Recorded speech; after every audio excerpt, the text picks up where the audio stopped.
আমরা কি কেন আসছি আমরা এই দুনিয়ায়? আমাদের কি বাঁচার অধিকার নেই? কি মনে হয় আপনাদের? আছে আছে আমাদের বাঁচার অধিকার? উত্তর দেন।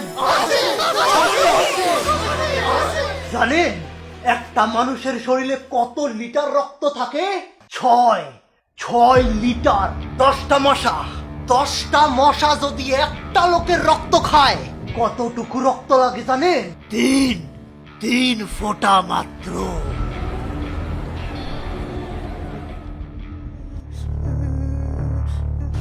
ওই মানুষের বাচ্চা, বল তোর শরীরতে যদি 3 ফোঁটা রক্ত যায় মইরা যাবি তুই? জানি না। ওই 10 জন মশা উঠতে আসেন তো।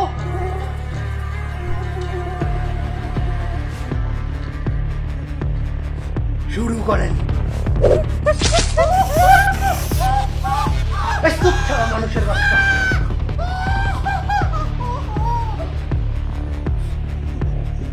বল বাইসা আসস তুই?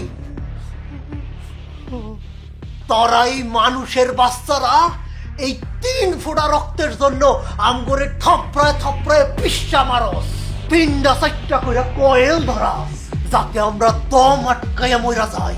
তগ শরীরে এত রক্ত, কিন্তু আম করে দেওয়ার জন্য বিন্দু মাত্র রক্ত নাই তগ কাছে। আমার শরীর, আমার রক্ত, আমি তো করে এক ফুটাও কে লেগে দেবো রে শালা প্যারাসাইটের বাচ্চারা। আমরা প্যারাসাই? আচ্ছা কত, এই যে তোরা মাছ মাংস গরু ছাগল হাঁস মুরগি এগুলো যে খাস, হেরা কি তো করে পারমিশন দেয়? হেরা কি কয় যে আহেন ভাই পহেন ভাই আমগরে একটু খাইয়া যান?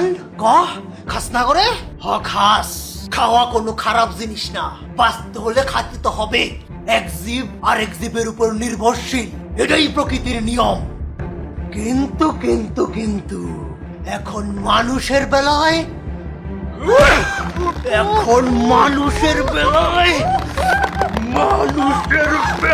এটা আলাদা।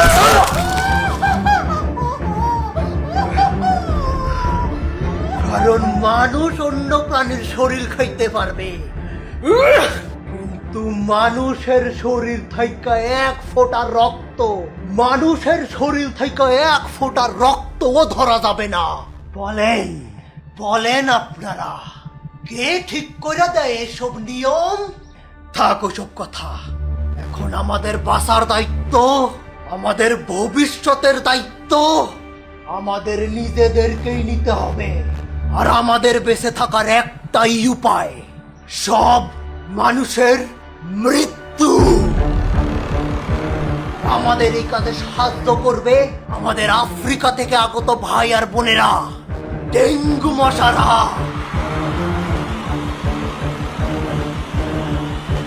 যান, শুরু করে দেন আপনাকে প্রজননের খেলা। ঘরে ঘরে 100টা করে ডেঙ্গু মশার বাচ্চা পয়দা করেন।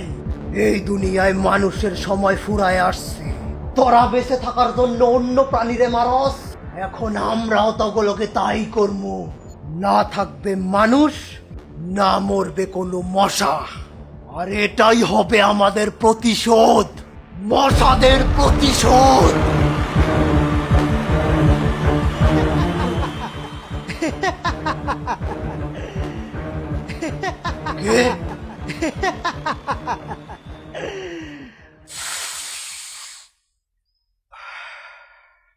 গাঁজাখোর গো কথা শুনছনি? বাঘেরা